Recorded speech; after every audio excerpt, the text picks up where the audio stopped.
It's pretty clear that Barack Obama hated Donald Trump, that he was shocked when Donald Trump won, that he knew that Hillary had prompted because Brennan told him that Brennan said in writing that Hillary Clinton had prompted a false narrative to destroy Donald Trump. And that's what the intelligence, that came, I guess, from somebody talking about this Russian source.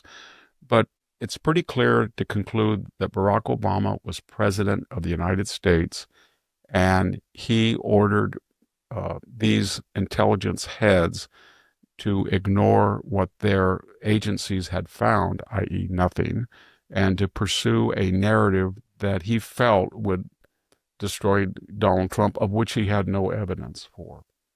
And then he unleashed James Comey and John Brennan and James Clapper and Victoria Nuland and a whole bunch of other people. And then they spread this thing. Bruce and Nellie Orr and a whole bunch of them, James A. Baker, they all spread it. And that was by design. George W. Bush leaves office after 2 terms with political tail between his legs, right? His numbers are low. He's turned the government back over essentially to the Democrat Party. And Barack Obama does the same thing. And George Bush goes quietly into the night. Yeah, he went out like the gentleman he always was. He was a professional. I've met him a few times. People disagreed with a lot of things he did, but he had a professional code of conduct, and he didn't go from the sideline. Even though he didn't like Trump, he wasn't vocal about it. He said one time at the first inauguration, that was weird, S-H-I-T. Remember that? Yeah. When he heard the populist MAGA narrative. But he didn't do what the Never Trumpers did. He didn't do what Mitt Romney did.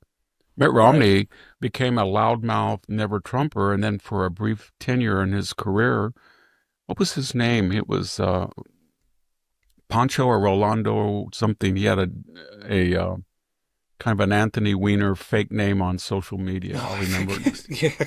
They all like Hispanic names. Carlos Danger. Is it Carlos Danger? Or is that, I think so. Yeah. Anyway, he wanted Donald Trump's endorsement for that Utah seat, so he asked, and Trump gave it to him. And then as soon as he got it and got elected, he voted to convict Donald Trump.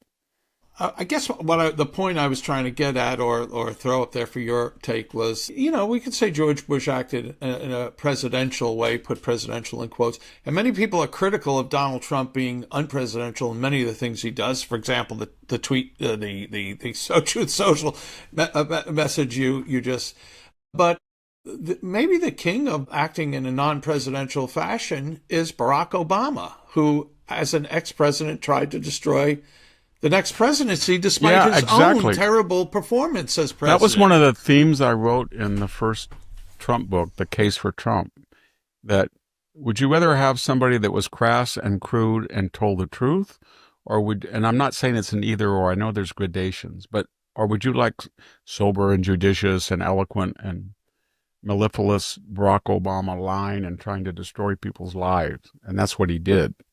And the only thing that's different now, Jack, you get the impression that CNN, MSNBC, NBC, ABC, NPR, they don't have the same stature. Their megaphone isn't as loud as when Obama capitalized on them. And the people around Hillary and Obama, Jake Sullivan, Anthony Blinken, Ben Rhodes, they're all disgraced. So he's lost a lot of his stature. He's lost a lot of his subordinates. He's lost a lot of his outlets.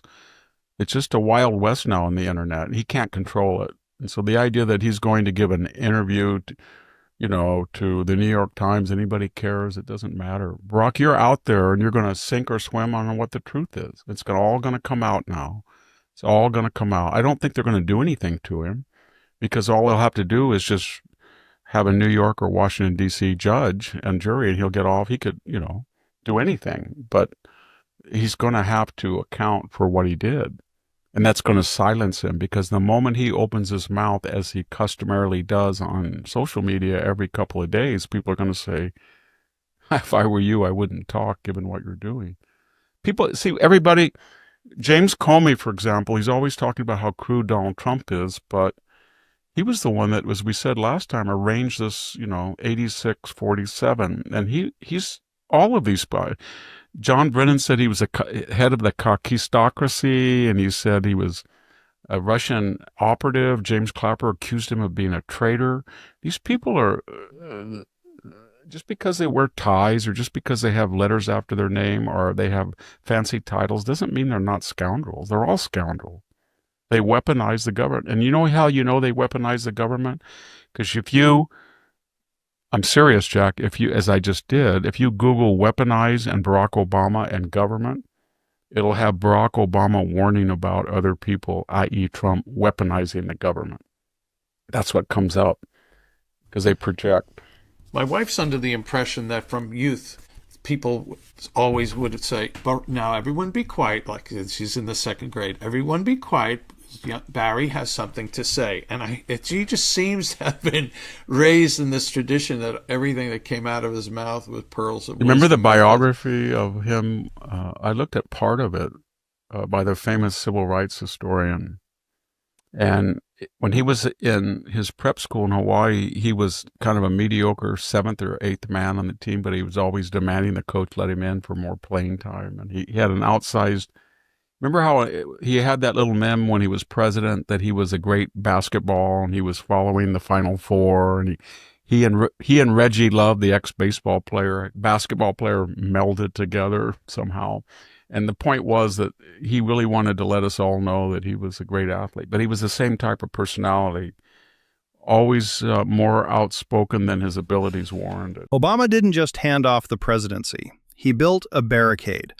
Rather than act with the quiet professionalism of his predecessors, Obama fueled a machine to kneecap Trump from day one, ignoring his own intelligence findings to prop up a narrative that would haunt the country for years.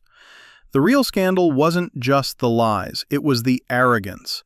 A president so convinced of his virtue, he weaponized everything, from the FBI to the nightly news. Now that the empire of media and loyalists has faded, Obama faces something new. A wild west of truth-tellers and a legacy he can no longer control. For the first time, history, not his handlers, will get the last word. If you value honest analysis and real conversations, make sure to subscribe. Hit the like button and share your thoughts in the comments. What did we miss and what should we tackle next? Your voice makes this community stronger. Let's keep pushing for the truth together.